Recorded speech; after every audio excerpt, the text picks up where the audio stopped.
Hello friends, আমি জ্যোতিকা। আমার চ্যানেলে সবাইকে ওয়েলকাম। আজকের ভিডিওতে আমি তোমাদের সাথে শেয়ার করব কিভাবে parlour style step by step hair spa বাড়িতে বসে করা যায়। তো চলো ভিডিওটা শুরু করি। তোমরা পুরো ভিডিওটা দেখতে থাকো। ভিডিওটা ভালো লাগলে লাইক কমেন্ট শেয়ার করে দিও, আমার চ্যানেলটা সাবস্ক্রাইব করে দিও। হেয়ার স্পা করার জন্য সবার প্রথম ভালোভাবে শ্যাম্পু করে নিতে হবে। যে কোনো রেগুলার শ্যাম্পু ইউজ করে শ্যাম্পু করে নিতে পারো তোমরা।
শ্যাম্পুটা করা হয়ে গেছে আমার।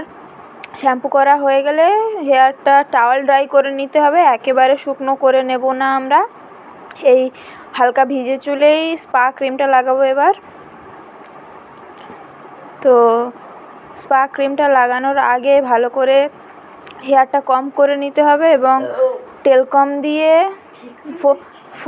ফোর পার্টিং করে নিতে হবে। আমি ফোর পার্টিং করে নিচ্ছি। ফোর পার্টিং করার পরে সাকশান ক্লিপ দিয়ে পার্টিংগুলোকে ক্লিপ লাগিয়ে সিকিউর করে নেব।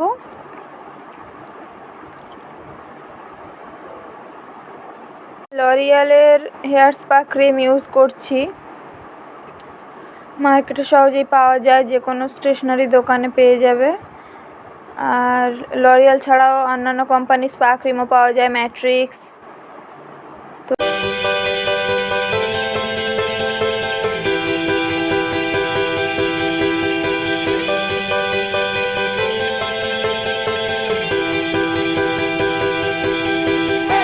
এভাবে চুলটাকে ছোট ছোট পার্টে ডিভাইড করে নিয়ে ক্রিম লাগাবো। এইভাবে মালসিফাই করতে হবে হেয়ারটাকে। মাথায় রাখতে হবে যাতে ক্লায়েন্টের কোনো রকম পেন না হয়, ক্লায়েন্ট যাতে এটাতে ভালো ফিল করে আর কোনো রকম হেয়ার ফল যেন না হয়। তো এইভাবে পুরো চুলটাতে আমরা হেয়ার স্পা ক্রিম লাগিয়ে নেব। বন্ধুরা, তোমরা দেখতেই পাচ্ছ মালসিফাই করার পরে এনার চুলে পুরো ক্রিমটাই অ্যাবজর্ব করে নিয়েছে, পুরো ক্রিমটাই পেনিট্রেট করে নিয়েছে। মানে এতটা ক্রিমই এনার চুলের দরকার ছিল।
আমার পুরো চুলটাতে ক্রিম লাগানো হয়ে গেছে। এবার আমি সব পার্টিংগুলো এক জায়গায় করে নিচ্ছি, আর এবারে ভালোভাবে মাসাজ করতে হবে স্টেপ বাই স্টেপ।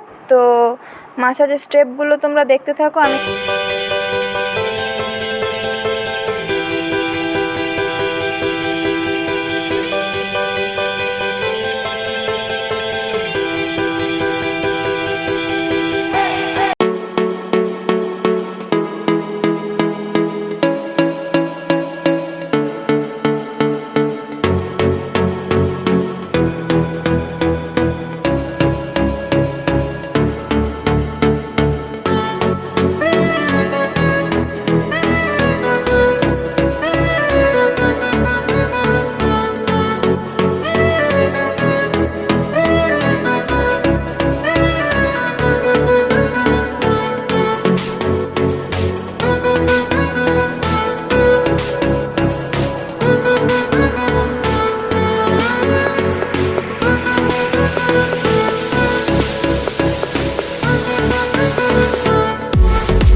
গলা, ঘাড়, পিঠ, হাত পর্যন্ত ক্লায়েন্টকে ভালো করে মাসাজ দিতে হবে।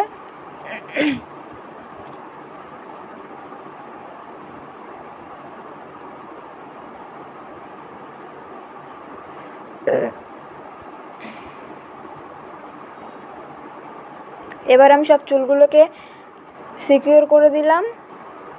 এরপরে স্টেপ হচ্ছে পার্লারে যেটা করা হয় হিসাব মতো স্টিম দেওয়া। তো স্টিমটাও চুলের জন্য খুবই দরকার, কিন্তু আমার কাছে যেহেতু স্টিমার নেই তো আমি এখন স্টিম দিচ্ছি না। তোমরা বাড়িতে গরম টাওয়ালও ইউজ করতে পারো, আমি কিছুই ইউজ করলাম না। 15 মিনিট রাখতে হবে ক্রিমটা এইভাবে। 15 মিনিট পরে ভালো করে ক্লিন করে নিতে হবে প্লেন নর্মাল ওয়াটার দিয়ে। ক্রিম যেন একদমই চুলে লেগে না থাকে।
তো চুলটা ক্লিন করা হয়ে গেছে ভালোভাবে। আপাতত আমি টাওয়েল ড্রাই করে নিচ্ছি, টাওয়েলটা লাগিয়ে নেব ক্লায়েন্টের মাথায়। তারপরে ড্রায়ার ইউজ করব ড্রাই করার জন্য, কিন্তু মাথায় রাখতে হবে 80% হেয়ার ড্রাই করব, পুরো হেয়ার ড্রাই করব না সঙ্গে সঙ্গে, কিছুটা ভিজে ছেড়ে দেব। এই স্পা করার পরে পুরো হেয়ার ড্রাই করা সঙ্গে সঙ্গে উচিত নয়। তোমরা দেখতেই পাচ্ছ হেয়ার স্পা করার পর রেজাল্ট। ক্লায়েন্টের চুল কতটা শাইন করছে, স্মুথ সিল্কি একটা ভাব চলে এসছে, কোনো ফ্রিজিনেস নেই।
আজকের ভিডিওটা এই পর্যন্তই, দেখা হবে পরের কোনো ভিডিওতে। ততক্ষণ তোমরা ভালো থেকো, সুস্থ থেকো।